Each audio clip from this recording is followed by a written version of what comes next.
industries are facing a set of unprecedented challenges in the years ahead as they brace for the digital and green twin transitions. And if anything, the coronavirus pandemic and the ongoing Russian war on Ukraine are highlighting the need for resilient industries and to make our strategic autonomy a reality. Today and tomorrow at the EPP Industry Days 2022, we'll be discussing how different industries are responding to these challenges and also the opportunities ahead.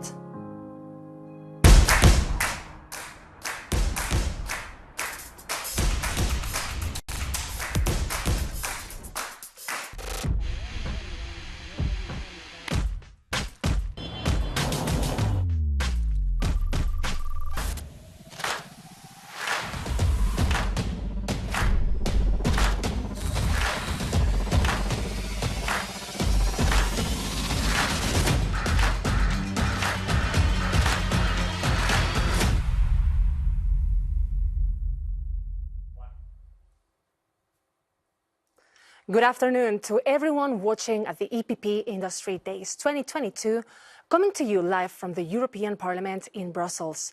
My name is Ana Gumbau and I will be your moderator in the next couple of days. You can join our discussion via YouTube, Twitter or Facebook using the hashtag #IndustryDays.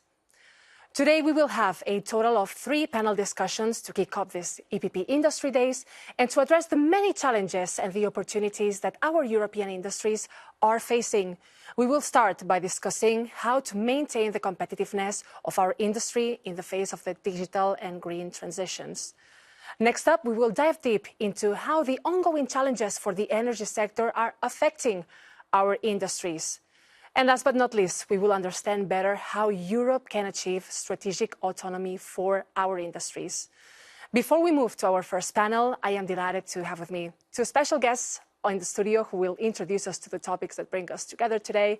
I would like to first start with Mr. Christian Ehler, member of the European Parliament and EPP Group Coordinator in the Industry, Research and Energy Committee. Thank you very much, Mr. Ehler, for being with us. Thank you, Anna. It's a pleasure to be here.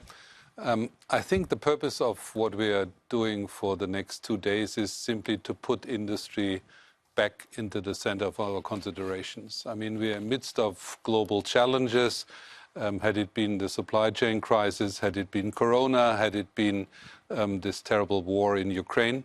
And we are amidst of discussion about the for 55 package, which puts the environmental perspective into the center of the discussions. But I think we have to rebalance a little bit the discussion. Because be it the global dimension, I think European strength in that discussion, it's economic strength. Be it the discussion about the Green Deal, I think it is important to talk about CO2 reduction, but it's also important to talk about the second leg, and that's the economic perspective of all that. And we are good in Europe to regulate, but we are not so good in looking to the supply side idea of that. And I think that's the purpose of these days, to recalibrate the discussion and to look what is the perspective of the center of the European economy, and that's the European industry. Mm-hmm. Thank you very much, Mr. Ehler. Now, I'm also delighted to welcome in the studio Mr. Tom Berenson, member of the European Parliament and also the EPP Group rapporteur on the strategic initiative report on the new industrial strategy. Mr. Berenson, thanks a lot for being with us. Thank you for having us. And yes, not only the EPP Group rapporteur, but I have the honor of being the rapporteur for the whole European Parliament on this strategic report on the industry strategy. And it's crucial, and it comes at a crucial time when the European Commission presented its first industry strategy. The COVID pandemic broke out, so there was an update needed. And when I presented my draft report, it was the Friday before Putin invaded Ukraine. And again, some issues need more attention than maybe in the last verse. So it's on a crucial time. And I'm delighted that we have these industry days, because this is essentially what I think politicians should do. And what we do as EPP is not only try to think of everything and invent everything behind your desk in this big building, but to be in an actual conversation with industry, to make sure that everything we think, the direction we should go in our society and with industry, that industry can tell us, listen, this works, this is what we need, and this is how we can go into that direction. And I'm very much looking forward to the discussions we will have today. If I can ask you a quick follow-up question, what do you expect from this EPP Industry Days? What would make it a success, according to the two of you? For me, as I said, having the conversation is already crucial. I think we picked the right topics. It's about competitiveness. It's about resilience, being less dependent on other parts of the world. And it's about sustainability. And I'm really looking forward to the views. And hopefully they are willing to speak freely, and I'm sure they will, on what is needed in the coming months and coming years. Mm-hmm. Excellent. How about yourself, Mr. Ehler?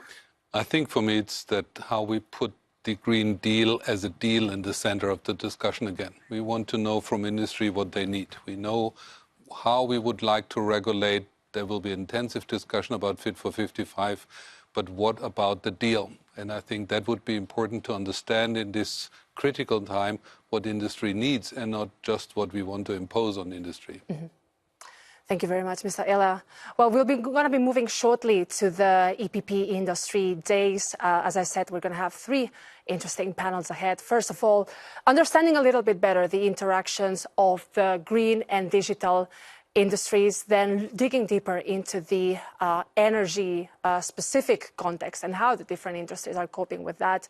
And also in the next couple of days, we're also going to be seeing how other industries, we're going to be seeing the tourism sector, the creative industries, how are all of them addressing the challenges. And also, I believe it's going to be very important to discuss the opportunities ahead.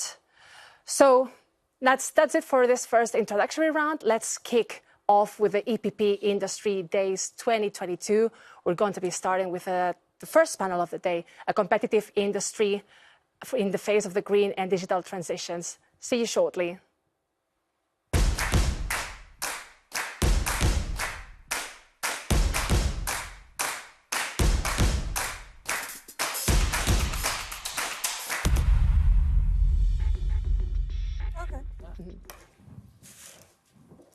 Excellent. So we will be introducing now the first topic of this afternoon, which is the need for competitive industries to succeed in our green and digital transitions, and where do these two transitions interact. I am joined here on the studio and online with our speakers as Radha Rodriguez, the CEO of Signify and president of Orgalim. We also have in the studio with us Veronique Willems. She's the Secretary General of SME United. And Mr. Ehler and Mr. Berenson will continue with us on the studio.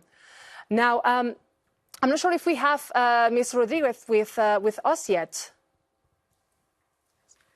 Mm-hmm.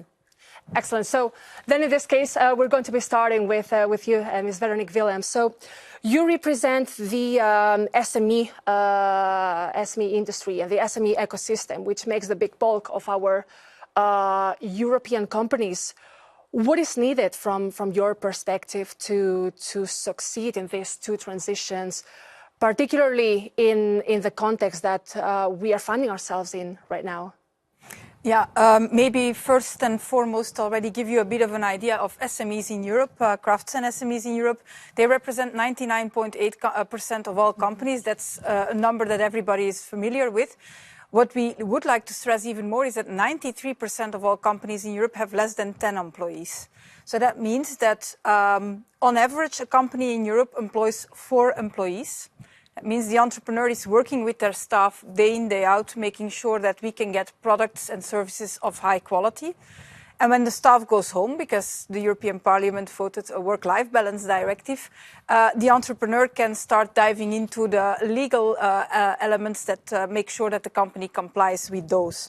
So the first thing that we ask, and that we have been asking already for quite a long time, is think small and act accordingly. Make sure that you make legislation that is fit and that is feasible for small companies to comply with. So that's the first thing. We would like to have an enabling legal framework. And then the second thing is creating a facilitating environment. Mm-hmm. And that facilitating environment is very broad. We have to incentivize new manufacturing and distribution models. We have to shorten supply chains with a view to the green transition. We have to set up urban industrial symbiosis, create a digital level playing field. The infrastructure needs to be in place to allow to go digital, to make the whole green transition as well. We have to provide for standards that allow interoperability between different things. And in that perspective, we're of course also looking towards the investment capacity of our small companies, and that has been affected seriously through the pandemic. Many of the small companies had to take on debt to be able to continue working during the pandemic. So for many small companies at the moment, making additional investments to do the digital and the green transition will be a challenge. On top of that, we saw that in the second semester of 2021, the recovery of the pandemic came to a standstill, and we had again many lockdowns in several member states. There were a lot of people in quarantine, which also had a negative effect on available staff for small companies. So that has all hampered the recovery. And of course, now the conflict in Ukraine, the war in Ukraine, is also having a serious effect with further disruption of supply chains, energy prices that are increasing. So if we look at the approach with the ecosystems and the transition pathways, and we have been contributing as SME United a lot in the work of the Commission in that field as well. The approach to analyze the different value chains, analyzing what is necessary infrastructure-wise, what is necessary in the skills side, which technologies are required to do the digital and the green transition. And then starting to identify which are the regulatory barriers, what are the regulatory needs as well, what investments needs are there and how can we finance those. That will all help to build a clear view on the requirements, on the necessity, and then we can also further clarify, for instance, on the regulatory side, how companies will have to work in the next few years. We have been discussing quite a while about the 2030 targets and emission targets. We are 2022 right now. If a company wants to reach certain targets by 2030, they have to make those investments now, today. So that means they need to have clarity on the regulatory framework for the next few years to be able to make the necessary investments and find the resources to finance those investments. Thank you very much, Ms. Willems. I believe we are not able to connect yet with Ms. Rada Rodriguez. So I would like to maybe turn to our fellow speakers, Mr. Ehle and Mr. Berenson, particularly on the latest part that Ms. Willems has suggested, which is the tight timeline that we have ahead in terms of all the Fit for 55 package reforms. How do you see that happening? Because it's legislation that will need to very likely be finalized by the end of the year if we want to have a shot at achieving these targets. I mean, the reason why EPP was suggesting an industry policy report is that we do fear that we are getting in a lot of complexities, and that I mean the time needed for that kind of complex regulation, but would also lead to the very fact that now everyone is steering to what happens in Brussels. We are going to see complicated negotiation processes, but at the same time, the Commission had been neglecting, for example, what had been announced in the industry policy portfolio from Thierry Breton, for example, on the transition pathways. That was something which could have delivered earlier. That should be in the center of the discussion and not just in abstract terms, the regulation. And I think that makes it for industries so complex. So that is the reason why we set up an own initiative report from the Parliament to fill, let's say, the gaps in the recent strategy of the Commission. Mr. Berenson? Yeah, that's a very important point that as EPP we call for in my report is to ask the Commission come up with these pathways, make very clear where you want to go. Well, they're very good at making clear where they want to go, but how do we get there? And when it comes to skills, when it comes to the infrastructure needed, for example, on the energy transition, and that is crucial at the moment. Also because I think, and if I talk to company owners, SMEs, they want to know where we're going. Exactly how you say it. If you want to invest, you need to know where we're going. And if you know where you go, don't change it every year. Don't change the rules every year. Make sure that you know where we're going and how we can invest in that. And there, I think bureaucracy is also a problem, of course, especially for SMEs.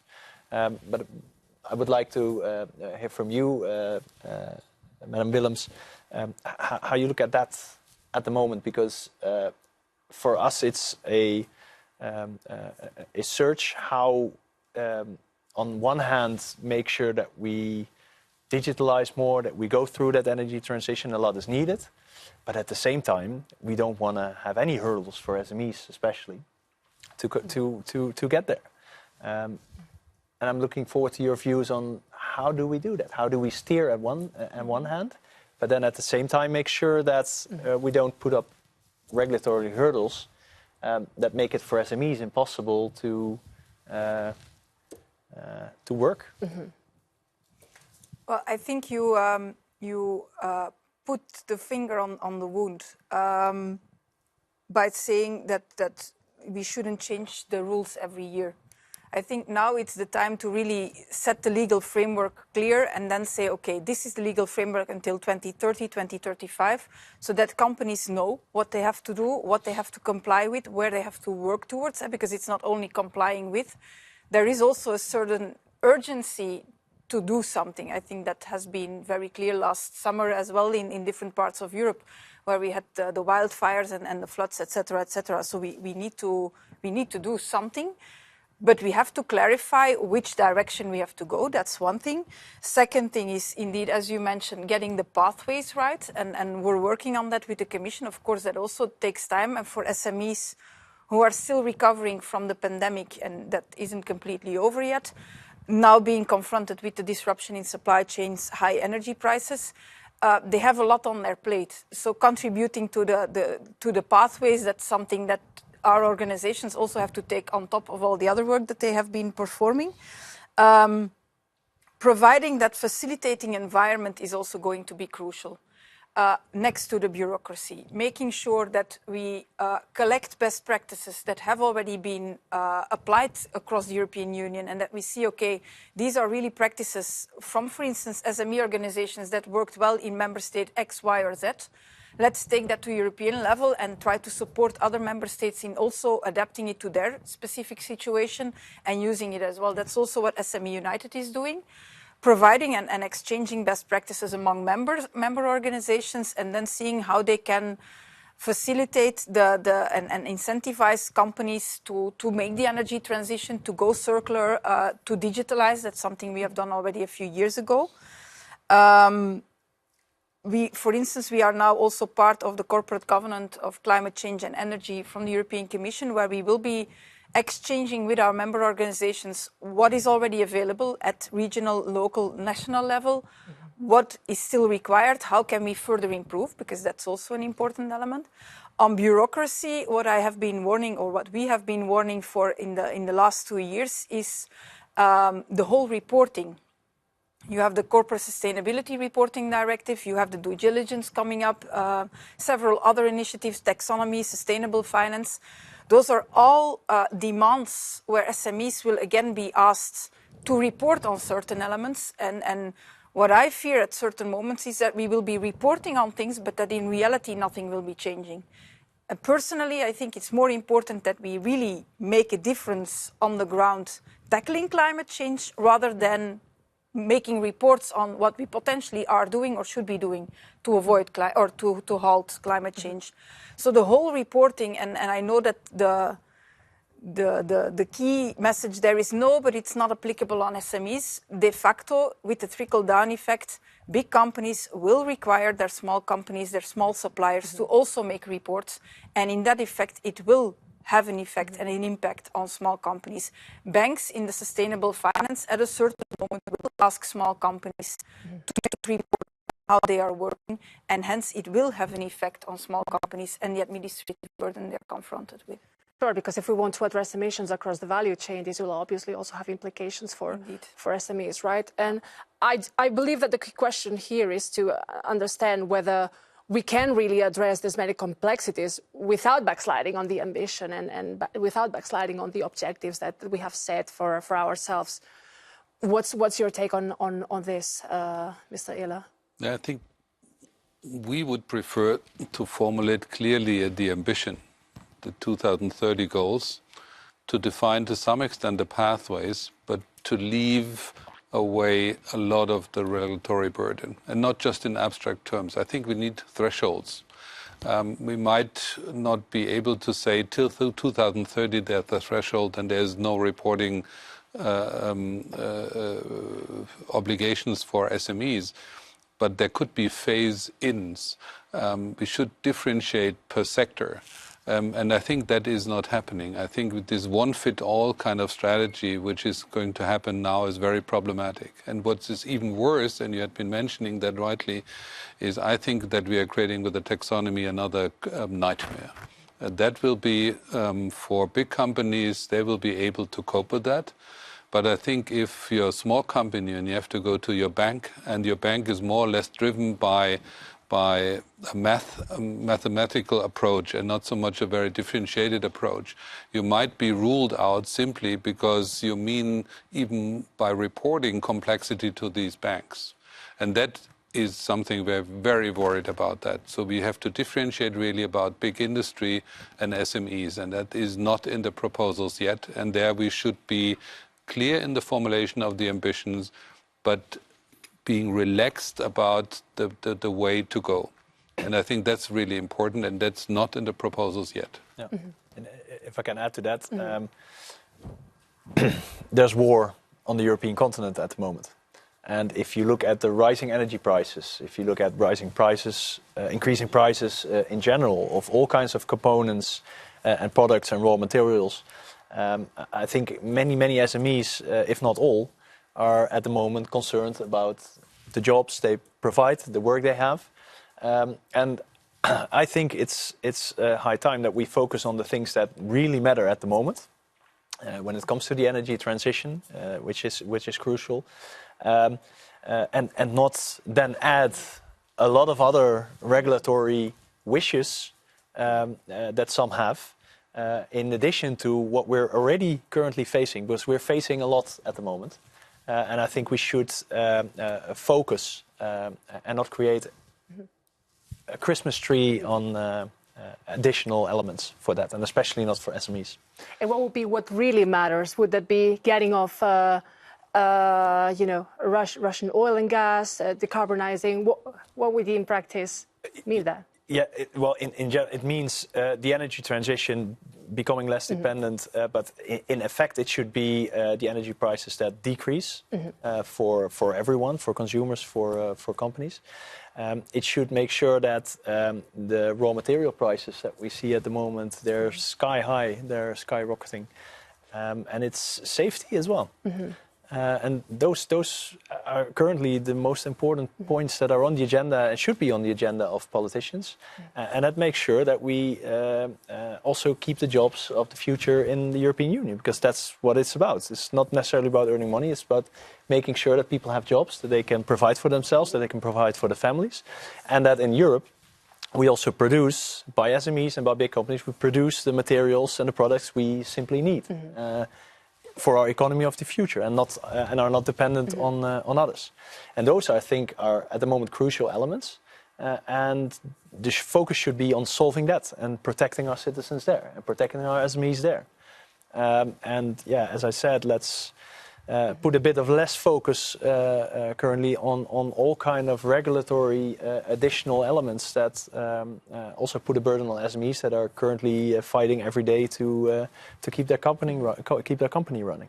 Sure. I think we're still trying to connect with Rada Rodriguez. So, in the meantime, I would like to address this same question to you, Veronique Willems. How have your members been coping with the ongoing energy price crisis? And because at the end of the day, we were talking before about investment capacity. So I believe the ongoing situation is also heavily affecting their own investment capacities of SMEs, isn't it? Yeah, certainly the rising energy prices, rising raw material prices in general, and also the disruption in supply chains with non-availability of raw materials in certain sectors has a serious impact on how SMEs can function. We have been following up already since autumn last year on the rising energy prices as well with our members. also explaining more and more the tools that are already available at the European level for member states to intervene to a certain extent. You had specific state aid measures, you had the possibility to lower VAT on energy, you had the possibility to make certain activities. On top of that, we now have the whole action from the European Commission looking into the Repower EU. I think with the project that we are now involved in to support companies in their energy transition and also look into what are my alternatives to what the energy resources that I'm using now, which alternatives can be a feasible way out is also an important one, and that will also serve in the longer term towards fighting climate change. So I think on the one hand, we indeed have to act now, and we have to see what is needed right now. On the other hand, we also have to see how we compare the short-term actions that we take with the long-term objectives. And for instance, on energy transition and becoming a bit less dependent on other countries is linked to the energy transition and not being so dependent anymore on fossil fuels. So that's already a combination. I think also on being able to produce certain key resources in Europe. I think we also have to be careful that we don't close ourselves off from the rest of the world. Europe is an open continent. Very many of our small member states are also very open economies, having a lot of interaction with the rest of the world, having the trade elements. So it's important to balance and to look at what are the long-term objectives and which actions short-term are really required to make sure that our companies survive and thrive, but also contribute to the long-term objectives at stake. Indeed, to ensure that we keep, our green recovery, say, in sight, so to say. And they're also making sure that indeed that green recovery can be a recovery for small companies, that we clearly set the goals, that we provide them with the technical information that they need, that we provide them with neutral information, with technical assistance to make the adaptations in their production process, in their energy supply, and also for the digital, by the way, making sure that they see the possibilities of the digital tools, because there's a lot of talk about AI, blockchain, and whatever. For many companies, that remains a very abstract concept, and they don't know how to really implement it into their business model. So it will be key to really translate our buzzwords at the European level into practical cases that can be applied on the ground by companies, and providing them the know-how, the resources, and if necessary, also financial assistance to do so. Excellent. We are just 10 minutes away from the conclusion of our first panel today, but I believe that we have Ms. Rada Rodriguez with us, President of Orgalim. Ms. Rodriguez, great to have you with us. I wanted to understand more from you how the electronic industries are addressing the ongoing twin transitions, especially in the ongoing context of green recovery and also the war in Ukraine. So, Ms. Rodriguez, the floor is yours. Yeah.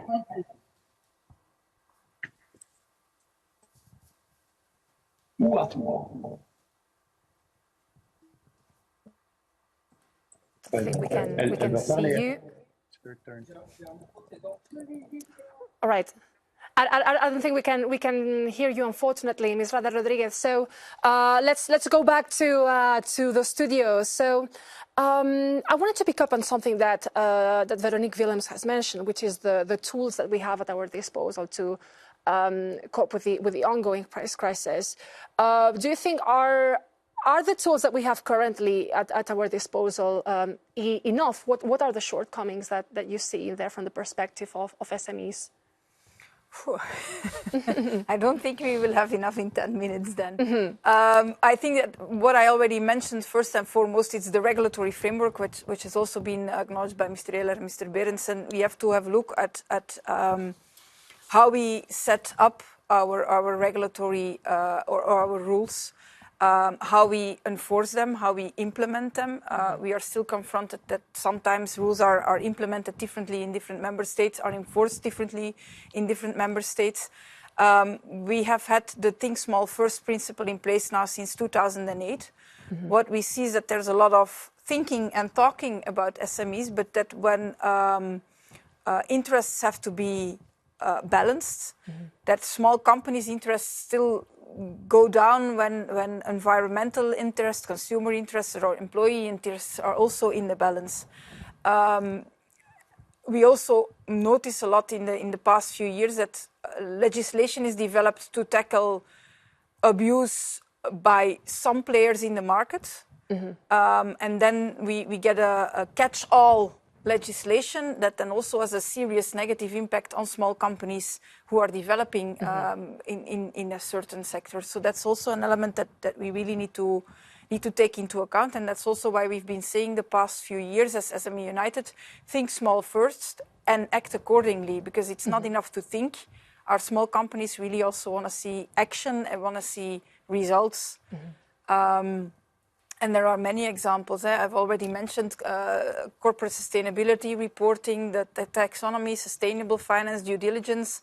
To get back on the CSRD, standards are being developed now for the reporting. Even for big companies, it's going to be a close call to have the standards ready and get them implemented for big companies to comply. The SME standard is still being developed.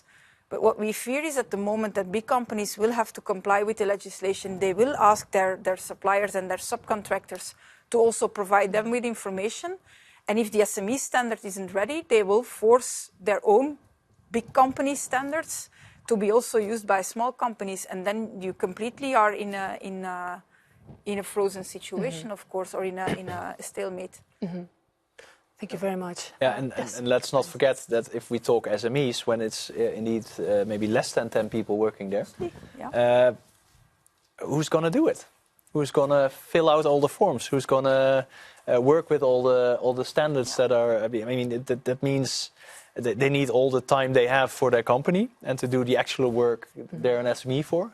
And then in the evening at the kitchen table, start filling in everything that needs to be done. I think we, as politicians and as lawmakers, we should be very careful. Indeed, what you say is with the catch-them-all principle. We should really need to make sure that it's targeted, that we take the right measures, but we really need to take care of the burden always, but especially in these times. Sarila? I think to wrap it up, I mean, we want something radical. For us, the deal on Fit for 55 is to recalibrate the discussion. And what we are doing in principle terms is of transformative nature. We're going to change our economy. Never the European Union, together with the member states and the co-legislator, the Parliament, had been interfering in the European economy to that extent. And we should be aware.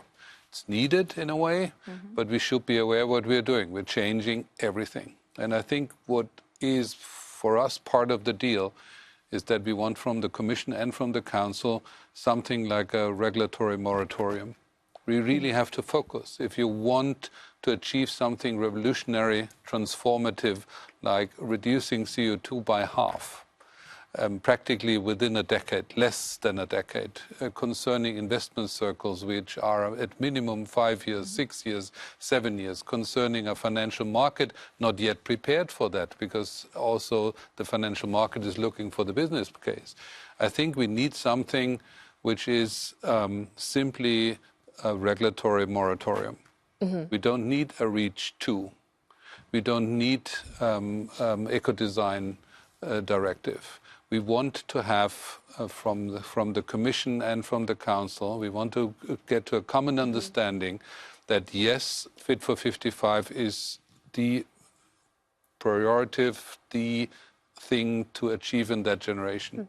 But that the second, we can't go on. We can't in parallel regulate and regulate and regulate. That is of such transformative nature for individual companies, for employees, for our societies, that for one moment you would say this is it now, and the rest might be attractive, might be somehow needed, but shouldn't be coming in the way of the number one priority. So prioritize in this time of constraints is important. And it's not just to talk about reduction of regulatory burden. That we do here, and we had been promising as politicians for the last 30 years. In real terms, the deal would be no more or substantially reduced regulation for the time coming. Otherwise, I think we have deep worries that we're going to achieve 2030. But if I can challenge you on that one, I believe that, I mean, you were mentioning, for instance, the Eco-Design Directive. I believe that for energy products, this has been one of the most successful initiatives and pieces of legislation at having reduced emissions so far. So wouldn't it also work with an extension to other sectors? That's true, but you have to keep in mind that at a certain point, if you want to come to the moon, and if you describe in more and more details how to get to the moon, you'll never get to the moon. And I think that you have an argument for practically every kind of regulation, also contributing to the 2030 goals. But what had been said, it is imposing yet another reporting scheme. It's imposing consequences to report to your bank, to the financial sector, and so on and so. And I think in a more general sense, we are building up a mountain of obligations which we might not be able to fulfill. And the question right now, and that is somehow underestimated over the last month, is, I mean, it had been a Green Deal. And we are talking about permanently just about regulation. So where is the deal? And I think that is something where we should focus on. And might be an eco-design directive is desirable and might contribute to the complex idea how to achieve 2030. But I think if you would concentrate and people and companies know that they have the obligation, I mean, the hammer will fall at a certain point. Then it doesn't make sense to add complexity. And I think that is an economic understanding which is different, as we had been doing that from now. Europe is not just a regulator. Europe at least promised that we are also a deal maker. Thank you very much, Mr. Eller. I'm afraid we have gotten into the end of our first panel. It's a shame that Ms. Rada Rodriguez, President of Orgalim, wasn't able to join us, but still I believe that we've had quite an interesting first discussion on the challenges facing SMEs in particular. So thanks a lot, Ms. Veronique Willems, for having joined us for this first session. And we're going to be getting back just shortly, in just a few minutes, to discuss specifically how the current energy context has affected our industries. We've already had a little sneak peek on that in our first session, but we're going to be right back shortly.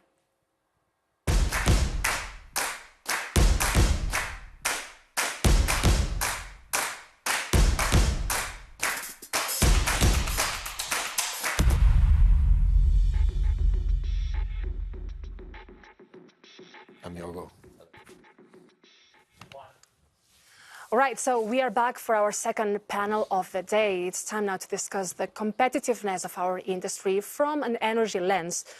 The European Green Deal, with its CO2 reduction targets and the concrete proposals in the Fit for 55 package, will demand a big effort from our European industry. It's a potential change maker at a time that most industries are still recovering from the pandemic and are facing high energy prices. So I'm delighted once again for this second panel to be joined by our speakers. So first of all, we'll have Mr. Axel Egert. He's the Director General of the European Steel Association Eurofer. We also have with us Dr. Gunther Kegel. He's the CEO of Pepperl & Fuchs and the President of the ZVEI. We have with us on studio Mr. Yorgo Hatzimarkakis. He's the Chief Executive Officer at Hydrogen Europe. And also joining us online, it's Niklas Nilroth, CCVP and Vice President for Sustainability at Volvo Construction Equipment. Let's first start, if we get to connect with you, with Mr. Egert, on how the steel industry is coping with the current context. All right, I believe we have no sound either, so if then I can turn to Mr. Hatzimarkakis. So I think it would be very interesting for us to hear from a hydrogen industry context how the ongoing context and the atmosphere that we are moving ourselves into are affecting the industry, and especially the ambition that we have set ourselves in and the role that hydrogen plays on that.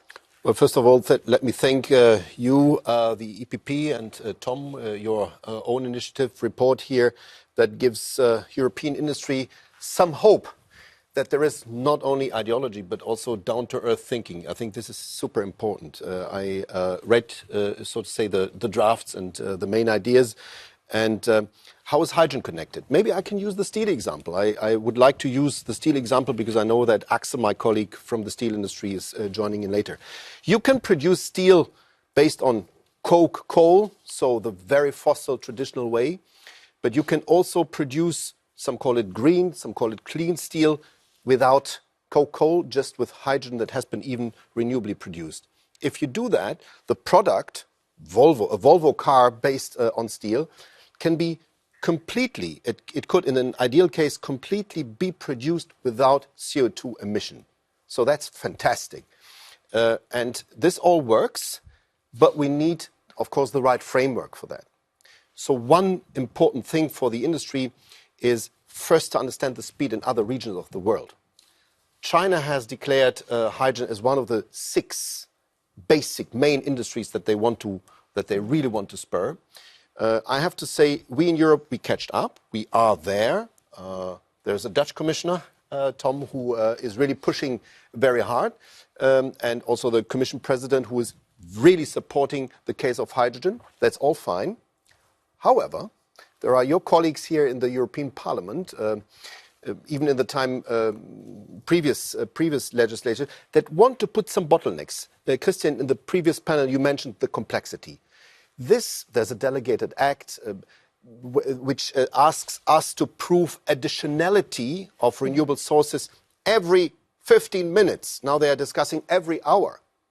So even, I give you an example, even with an old steel mill here, Dutch, you have, windmill, you have Dutch North Sea, 20-year-old windmills out there in the North Sea, producing green electricity. You make green hydrogen out of it.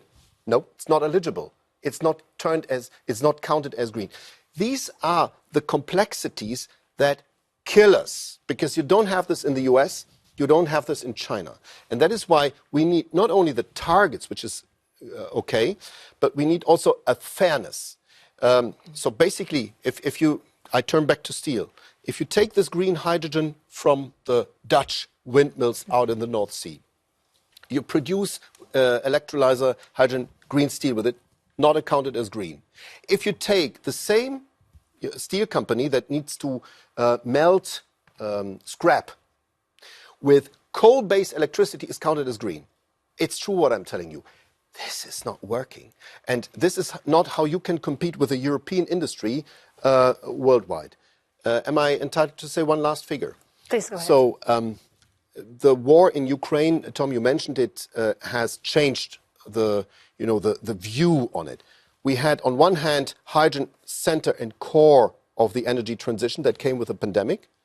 And now with the war, it gets up to volume. We need to produce now, says the Commission, until 2030, so in 8 years, a volume of 20 million tons of renewably produced hydrogen. At the moment, we have a capacity to produce hydrogen in the world of 3 gigawatt. In order to produce the 20 million tons, we need 320 gigawatt. That's a factor of more than 100 within 8 years. That's at global scale, right? 3 is at global scale. We want to produce this with a European electrolyzer. That's the machine. No? The machine to produce hydrogen is the electrolyzer. We want European electrolyzer companies to be part of this. So we want to scale this up in Europe. It's doable, but we need tomorrow, and we will do that with Commissioner Breton and Commissioner Timmermans. We will organize an electrolyzer summit very soon, next week, in order to bring the European industry together and to really discuss how we can do it. There are certain elements that we need. We can discuss later on, but you see, it's a very, very urgent debate. And that's why I'm so grateful that you guys here in the Parliament really understand our pressure and support the European industry here. We need that support. Thank you very much, Mr. Chatzimarkakis. We're going to try to connect once again with Mr. Eggert. Are you here with us? I'm not sure if we can.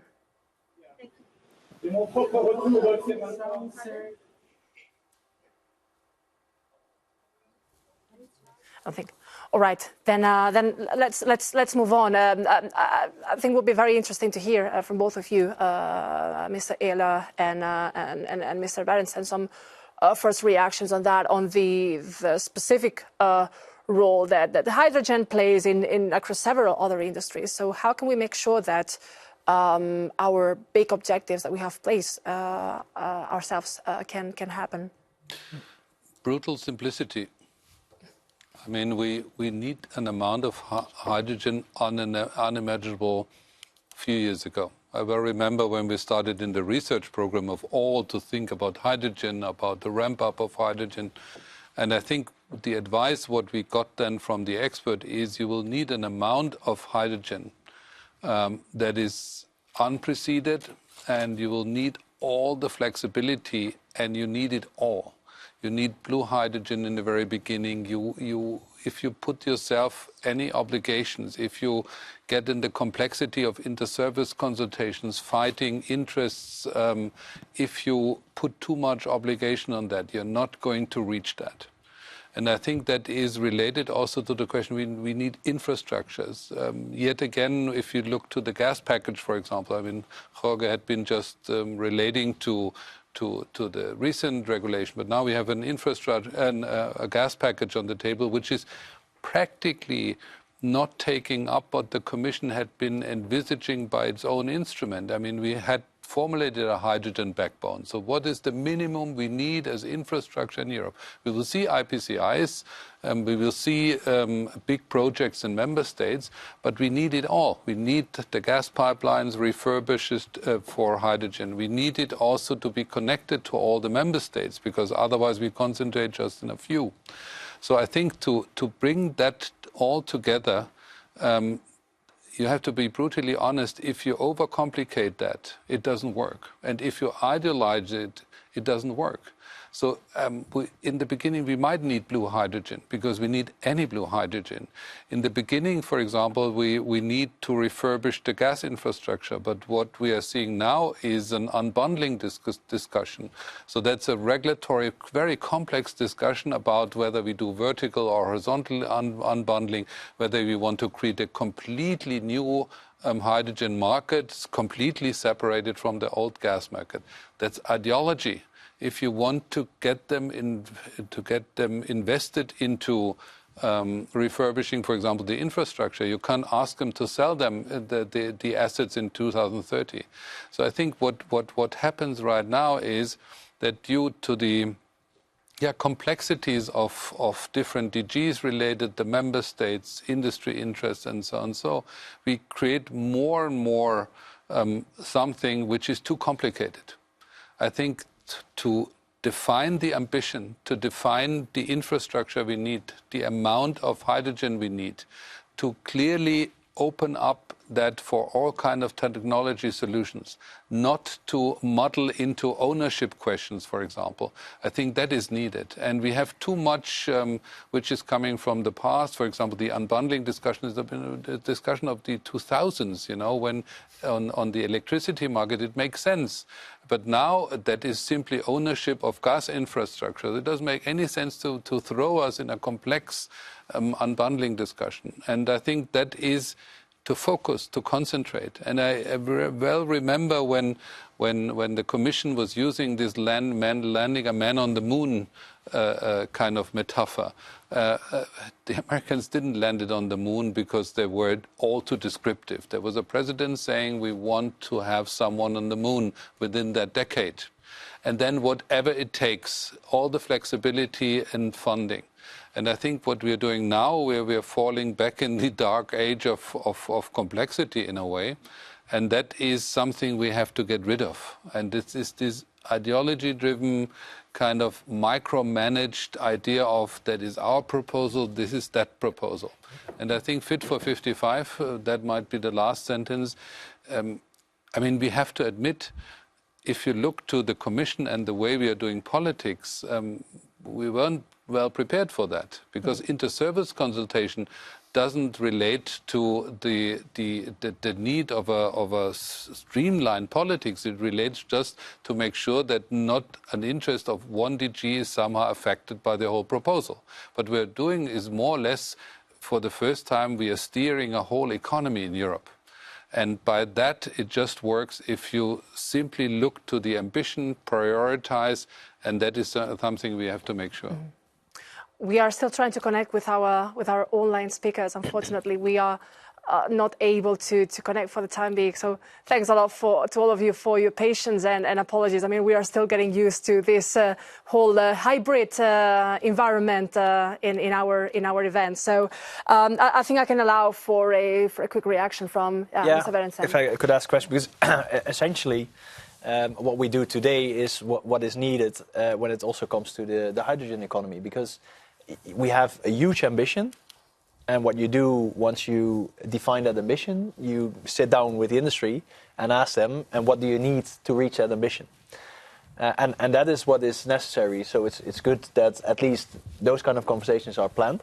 But that's what is important. We need an unimaginable amount of hydrogen.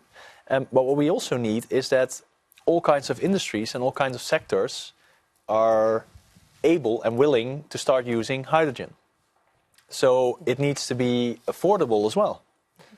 Otherwise, we are completely out of the market with our European industry. So if we want to go to hydrogen, we need to have it in an affordable way. Mm-hmm. We need a lot of it. We need a huge amount, and we also need, as Christian Ehler already mentioned, we need a hydrogen infrastructure to get the hydrogen actually to the industry that is supposed to use it. Mm-hmm. And that is also my question to you. It's a very simple question. What is needed? And also, how do you look at the uptake of specific certain sectors on hydrogen as well? Because we want a lot, but is it feasible? Is it possible? What is needed? Well, first of all, we need targets. The Commission has proposed some targets. So I'll give you an example. 50% of hydrogen used in the industry, so chemical industry, petrochemical industry, in the future, steel industry, fertilizer industry, needs to be renewably produced. That's good, because there we have a clear target that's roughly 5 million tons that we have already now with the targets. So it's 50% in the industry. And then we have from all fuels, 2.6% until 2030 need to be based on hydrogen. That's cool. Huh? So we have a clear target. Please don't water it down. So that's important for us. But that's not enough. 20 million tons is 4 times as much as we have now in the targets. I'll give you a very, very easy proposal, because the Netherlands are perfectly suited for that. We have heard about the gas storage that was not done, especially in Germany. Christian, we had this issue. And now you come up with a proposal that any October, 80% of the gas storage has to be filled up. November, 90%, October, 80%. Good. Why don't we, from now on, foresee a part of it, a proportion of it, for hydrogen? That would give us an enormous amount of plannability. It's the member states buying that. The EIB could step in sort of as an investor to buy that for the member states. And the member states can do with it whatever they want. But that gives us another 5 million tons of foreseeable volume to be produced. For the electrolyzers to be built, to be manufactured, that's clear. There's a market. Member states pay for that. They need it anyhow. And that's how we can march into the future. I know that the Netherlands is already preparing, in the northern part, Groningen, testing salt caverns and gas fields to store this hydrogen. That's perfect. That's what we need. So we need this plannability in order to ramp this up until 2030. And you are absolutely right, Christian. It doesn't make sense from now on to unbundle something which is not even existing. So you can shoot with big cannons. I mean, we were colleagues when we did the unbundling rules in another life of mine. But then we had to deal with monopolists, electricity, gas markets. Now it's a nascent market. Don't kill it before it's born. So please, we need to take care of this. And then, of course, the infrastructure. So gas storage, hydrogen storage is part of the infrastructure, but also the backbone pipelines. Mm-hmm. We need to connect, of course, the uptakers of this hydrogen, like the industry. Take BASF in your country, biggest consumer of hydrogen in the world. 2% of the whole hydrogen consumption in the world is BASF. Where's the pipeline to BASF? We need to build it. One last remark to ideological decisions to keep out some sectors from hydrogen use. So in this house here in the European Parliament, but especially also in the Commission, the heating sector is no, not for hydrogen, and also mobility only for aviation and maritime. Why not for trucks? We have trucks that are produced in many European member states that can use hydrogen. We have in your country, Christian, the biggest companies also in your BDA Thermea in the Netherlands, Weiland, Viessmann, Bosch. They are producing boilers and fuel cells for hydrogen. And we are excluding the biggest producers from that market. Ideologically, not good. So everybody has the right to hydrogen. Leave it open, leave it to the market. We can deal with it. And we can make like that the prices go down and make hydrogen something which is a commodity. Thank you. So at least to make sure that the consumers have the choice to see, like, do I want to, like, what do I want to replace my gas boiler for? And then let's see if the prices meet, so to say. We're trying to connect with our speakers for one last chance.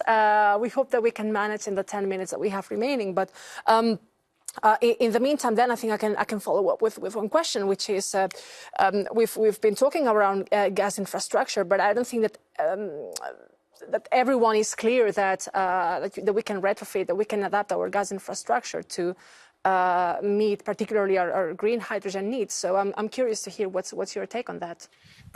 Basically, you have two issues in gas infrastructure. You have the pipeline and you have the compressor. The challenge is the compressor. So all of the compressors cannot deal both with natural gas and with hydrogen. They need to be replaced.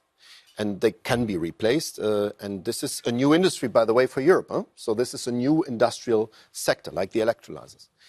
The other one is the pipe. Very old pipes can do. The pipes that were foreseen for natural gas in the 70s, late 70s, upcoming 80s, difficult. We need to repurpose. We call it repurpose. So they are coated, but it's doable. It's 25% of the costs of a new pipeline. So it's an absolutely doable thing. Number one country doing it already is the Netherlands. So they started already. Number one country in Europe to have planned the backbone is Germany. So there's also a Dutch-German cooperation. And we at the moment are definitely changing our schedule. So because of Repower EU and this Ukrainian issue and the war in Ukraine, we have adapted the plans and are now 10 years earlier to come up with first backbone. So not in 2040, but in 2030 we will be ready. Until then, there will be different modes to be used. I can give you one example. Hydrogen, which is produced outside the EU because it's more efficient to produce it in Saudi Arabia or in Mauritania or Morocco, will be shipped. And there is already a big project, NEOM, which is a part of Saudi Arabia, will produce green hydrogen. It will be turned into ammonia. And there are ships that can easily carry ammonia to Rotterdam. And from Rotterdam, it then is put into hydrogen. And then using pipelines to Duisburg, place I know quite well, Duisburg, ThyssenKrupp Steel, the steel company will use then the time. That's a concrete project that will start in 24. So it's round the corner. And it all works. But that's transitional until we have pipelines all over the place. Also pipelines connecting the African continent and the Middle East with Europe. So we have already some. We are repurposing them as well. Others are built. And what I think is important there is that we should not make the same mistake as we did with gas, that we're too dependent on one country, but that we make sure that there's a big diversity. We need the imports. We cannot produce everything ourselves, but that we have a big diversity and produce as much as possible ourselves as well.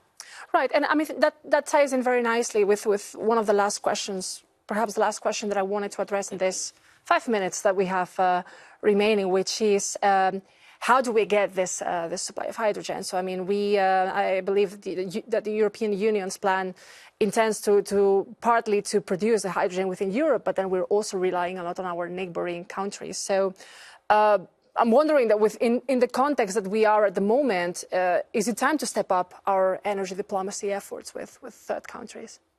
We are doing, and thanks also to you and to your pressure, EPP Group. There is clearly a hydrogen diplomacy taking place from member state side, but especially also from Commission side. President von der Leyen is doing that, but also Kadri Simpson and, of course, Franz Timmermans are doing that. What we need to understand is that some European countries can produce hydrogen themselves. So the Netherlands is a very good example. It's a country that has vast access to the North Sea. Germany is an example for a country that needs to import. We know that from now on. So Germany needs to take care of having best connections to other countries, or also to make their LNG hubs hydrogen ready. This is also very important. Now, the best countries to produce, I give you my favorite example always is Mauritania. Mauritania is nearly 3 times as big as France, but it has only 8 million inhabitants. So you can imagine this country has access to seaside, vast access to sun that can produce. They have water and they can produce, and they can transport the hydrogen via pipelines, Morocco, Europe, or via ship. We need to work with these countries. We need to work with a variety, and you are absolutely right, with a variety of countries to have a resilient hydrogen supply. And in the end, we need to mix it. There will be giants within Europe, like Spain, like Portugal. Why not Greece? So they are also coming in there. But also the north of Europe, Sweden, Finland, Norway. In the north, they have enormous water power that is still unused and could be used for very cheap hydrogen. So in the end, we can get out of dependency on Russian gas or on any gas. We can produce it ourselves, but at the same time, we need to build up this network of hydrogen countries all over the globe. But let's be the marketplace. I personally, I'm German and Greek, but I advocate, and I talk to the king, to your king about that. I advocate Rotterdam to be the marketplace for hydrogen. So the place where the market price of the new commodity, of global commodity, is made up. The port of Rotterdam, for me, is the perfect place. And it should be denominated not in yen or renminbi, not in dollars, but in euro. That's our task. Let's make this a European industrial approach to have this commodity, which will really change a lot of things in the energy, mobility, and heating world, a European project. That would be probably the ultimate signal that Europe is taking a lead on its production and its demand. We have just a couple minutes left, so I don't know if maybe Mr. Ehler would like to react to the conversation. Yet again, I mean, what we are doing with this industry policy report, and we all know it's an initiative report of the Parliament, so it's of symbolic character. But what we try is to recalibrate a little bit the whole discussion. I mean, if you look to what Jorge had been saying on the need of hydrogen, we're still in a very complicated discussion about state aid. I think you could argue that the IPSA is also relating to the big electrolyzers. You could question that in principle. But I think, yet again, we have to prioritize. It's not a question whether we throw state aid completely overboard, but we should say for the ramp-up phase, for the next 5 years, we have the needed flexibility for state aid. Most of the big electrolyzer projects, which are done and for the right reason done by IPSA, so project of European importance, the name already covers that, are now under scrutiny of state aid. And it takes ages, if we're honest. I mean, practically all projects are still on the table of Margaret Vestager. And I think it's not such a matter of principle terms. It's simply if you have a priority, you say, okay, we extinct to some extent state aid provisions for a certain while because we need that now, the flexibility. It is also a first runners situation. So give the benefit for the ones now taking the risk and investing. And I think that is needed. The other concern I have is when you had been rightly referring to Europe's role, but let's be honest, we should avoid that we get in this rat race. I mean, you had been referring to Germany. I mean, Germany is now worldwide collecting deals on hydrogen and then wants to create that as a market and allocate that on the market. We need urgently a political decision that we're doing that on the European level. If now member states individually start with their strategies, it becomes more and more problematic because, I mean, we're then starting to compete.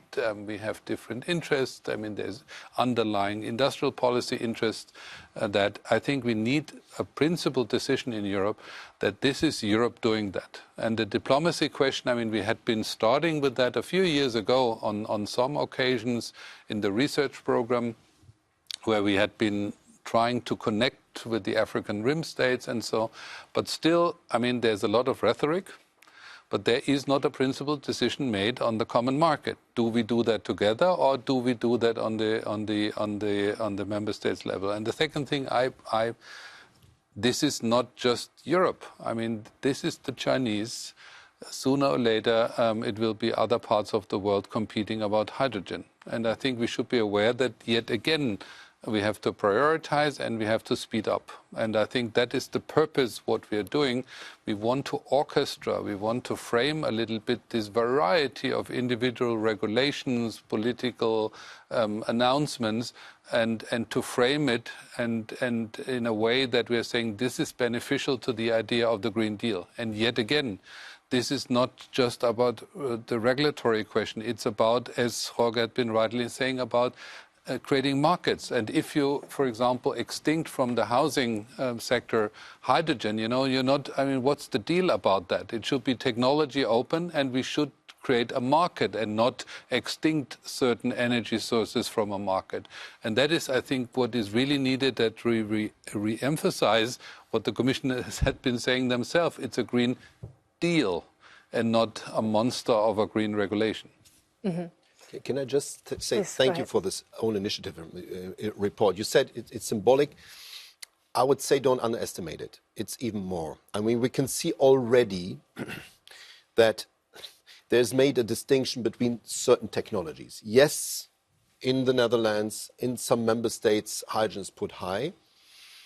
But still, there are also parts of the Commission that need a push from the Parliament.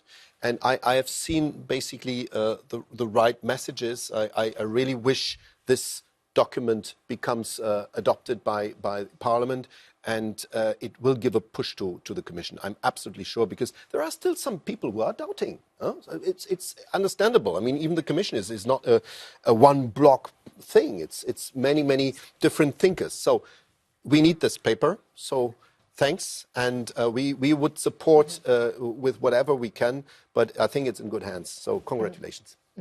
Thank you very much, Mr. Chatzimarkakis. So just before we move to our very last panel, I don't think we can talk about the ongoing energy situation or the ongoing energy context without mentioning the Repower EU initiative coming up soon. What are your, let's say, if you could make 3 wishes, and the third wish cannot be that I had a fourth wish, what would it be? First, clear targets. Second, commitment to create, together with the member states, the right regulatory framework very, very soon. And third is to accept the carbon contract for difference as one very important tool to really allocate where the help is needed, the funding help is needed, to come up with that clearly for all member states. That would be my 3 wishes. Super. Thank you very much, Mr. Chatzimarkakis, for joining us today's panel. It's a shame that we could not connect with our fellow speakers, but again, I believe this time we had a deep dive into hydrogen and its role to play in across our industries. So we've been highlighted that the transition pathways that the industry needs in this time of great challenges. So we will be back shortly with our very last sessions, very last thoughts, with a special focus on strategic autonomy for our industry. So stay tuned.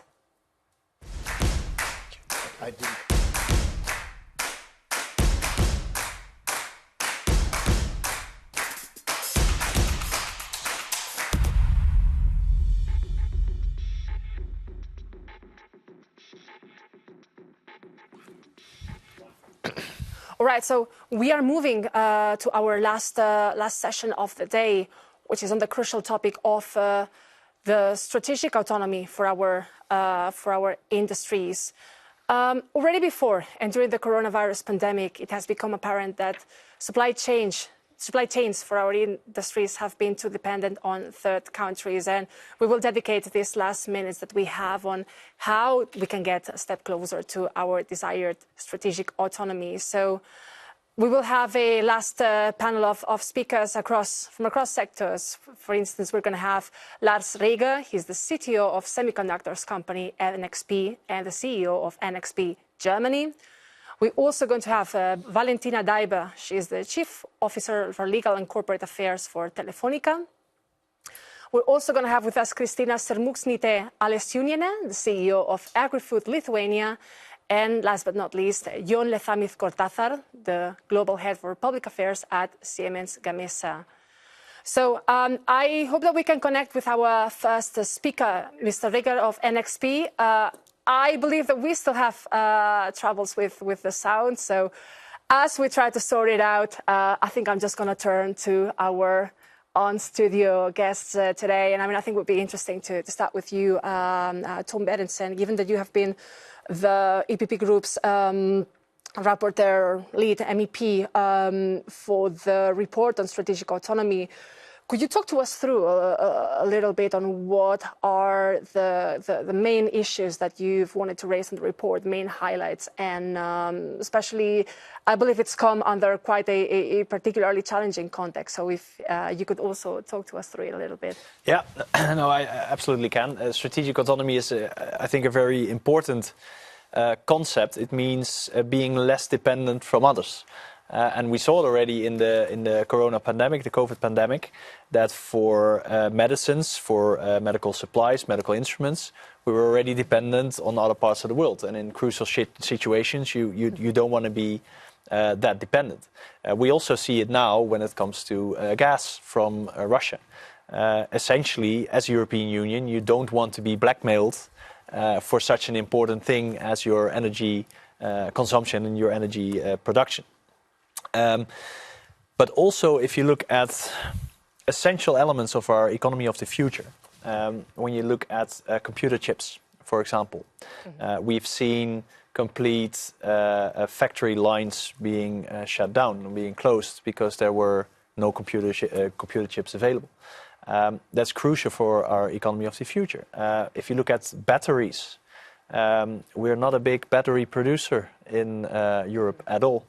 And also some raw materials that are needed, we get them from other parts of the world. So what you need is a strategy that you're not too dependent on other parts of the world for crucial elements of your economy. That's what strategic autonomy is about. What I think is a crucial element there as well, of course, next to how can you reshore some production, how can you do more, how can you, the CHIPS Act, for example, is a good example. How can you produce more yourself? But what is crucial in strategic autonomy is also building, creating, inventing technologies that other parts of the world want from us as well. Because we cannot do everything ourselves, and also not in the future, which means that if you're at the negotiation table to get things you need to be able to continue to provide things others need. And that means that we need to heavily invest in research and development, in innovation, and that we also need to do more to protect our IDs, our smart companies, and protect the technologies from unwanted takeovers or unwanted foreign subsidies. So I think essentially, in a nutshell, that is strategic autonomy and also how I put it in the report. Mm-hmm. Thank you very much. We have touched upon several sectors. I mean, we're talking from the batteries, from chips. We've been talking about medicines and the vaccine manufacturing. We've been talking. We're meant to be talking also about food security, right? So these are many sectors that require where we require this big degree of independence. So, is it possible to have it all? I would just leave it like that. Or which sector should really Europe be leading, you believe? It's not possible to do it all. So you need to start looking at strategic sectors. Mm-hmm. But we have a certain amount of strategic sectors, because you already mentioned some. And food is essential as well. Energy is essential as well. Chips is essential. Medicines is essential. Those are strategic sectors, so we need to focus there. But I think what will also help is that we start being less naive in the European Union, less naive about geopolitics, less naive about the strategic side of economies and strategic sides of dependencies. And I do think that the European Commission, when presenting their industry, the update of the industry strategy, they also presented an analysis of our strategic dependencies. It should be elaborated on. It's not complete yet. There should be actions next to the analysis. So if we see these dependencies, what are our actions to decrease the dependencies? That's important. But that is a start. You know, strategic thinking, understanding how the world is dealing with dependencies, is dealing with raw materials, is dealing with essential technologies. And as a European Union, we should stop being naive and act in a geopolitical world. So what's the way from here? I mean, given that we have so many sectors that we're looking into, can we take a one-size-fits-all approach, or do we need to be very, very sector-specific? How do we approach that in practice? No, I think you need to be very sector-specific.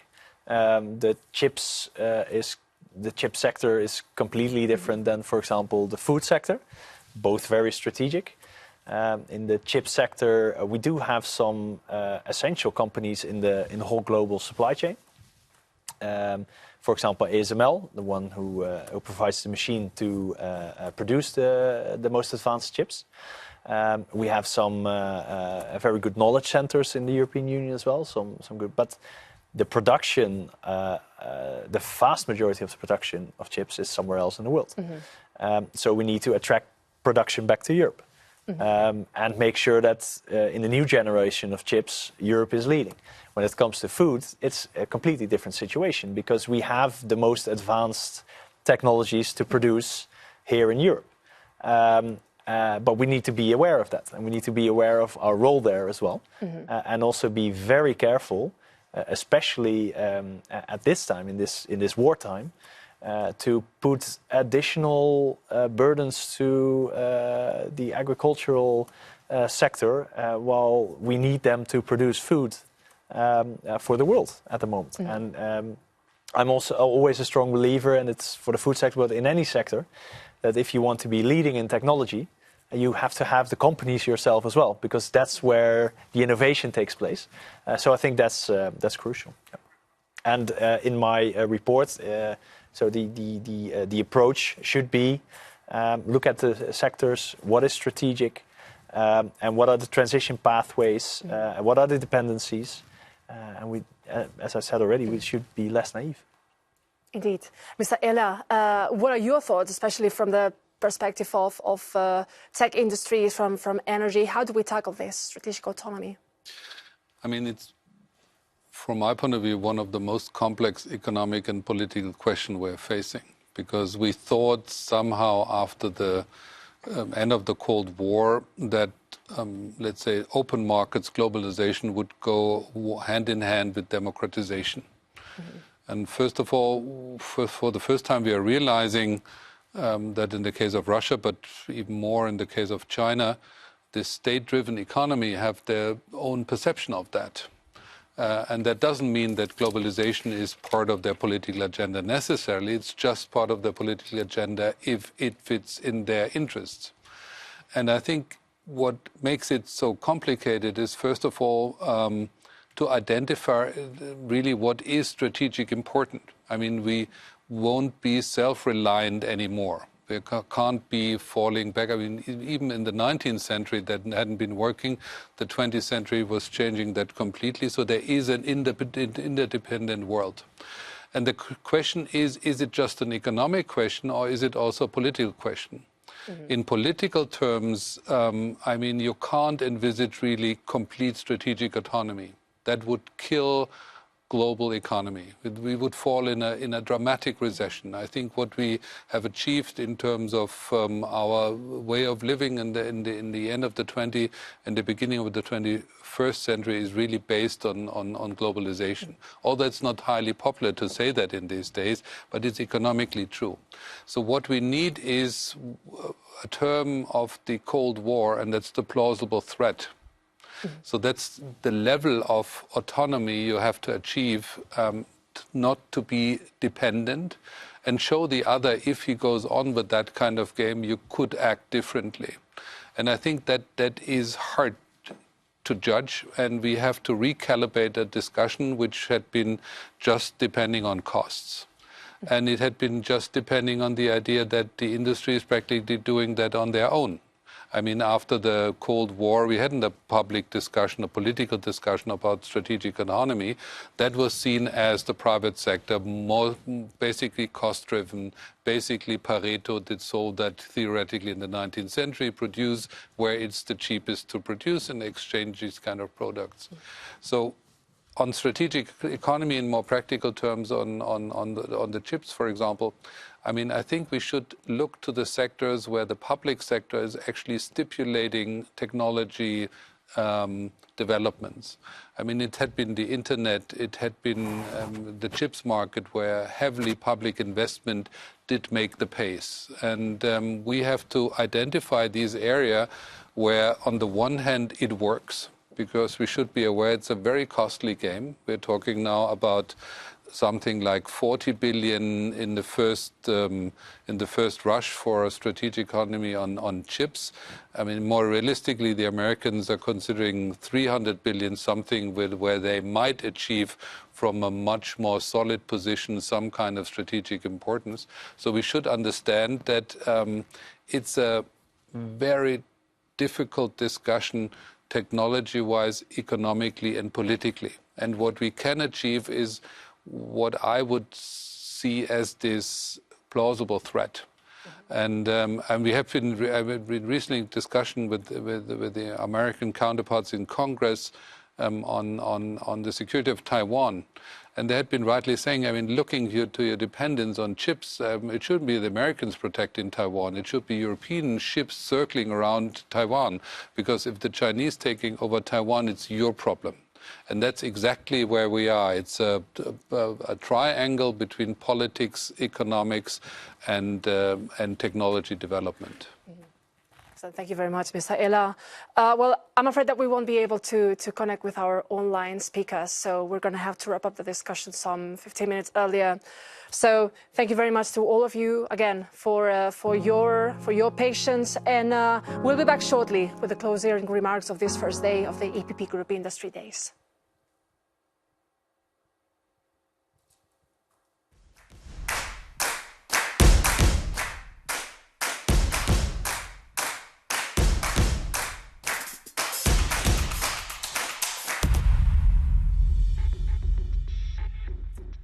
Right, so we are back for our closing remarks of today. I would like to give the floor to Tom Berenson to conclude this first day of the EPP Industry Days. Well, we had, I think, very interesting discussions, mostly in the way that we think the EPP Group intended these days, and that is sit at the table with people from industry, together define the challenges we see. And that is the competitiveness, that is the sustainability of the sectors, that is the resilience, the strategic autonomy. And what we should do more is listen to the industry, what they want, how they can achieve our goals. And I think we as politicians are very good in trying to define the goals, but then somehow also want to define every step toward that goal and how it should be done. And I think we should, I wanted to use a Dutch saying here, but that doesn't translate well. But that's what we should do. We should sit down with industry, as Yogo Katsumakakis said. We know the targets, set the targets, and then we will manage. But give us what we need. It's the same with the SMEs. That said, we want to do it. We can do it. but we need the tools. And please don't overload us with the regulatory burden that some ideas of politicians are accompanied with. So I think it was very interesting. I'm, of course, disappointed that we could not talk to all the others we invited, because that's essentially what we want to do here. But I think we had a very interesting first exchange of views. And looking forward to the next discussions. Excellent, thank you very much. I believe that if there's a key takeaway that we can take from here is that it's really now time to act, to leave our naivety and make sure that we take all the steps to get to the moon, also as Mr. Iller had said. So with that, we are wrapping up the first day of the EPP Group Industry Days. We will be back tomorrow at 10 a.m. Central European Time with another series of panels on industries that work for our daily lives and a session on tourism, culture and creative industries. For all updates on this matter, keep following the EPP Group via the hashtag Industry Days and continue the conversation with us online. And also to remind you to follow the EPP Group accounts on Facebook, Instagram, Twitter and YouTube. That's all from all of us here in the European Parliament. Thank you very much for watching and goodbye for now. Have a nice rest of the day and see you tomorrow.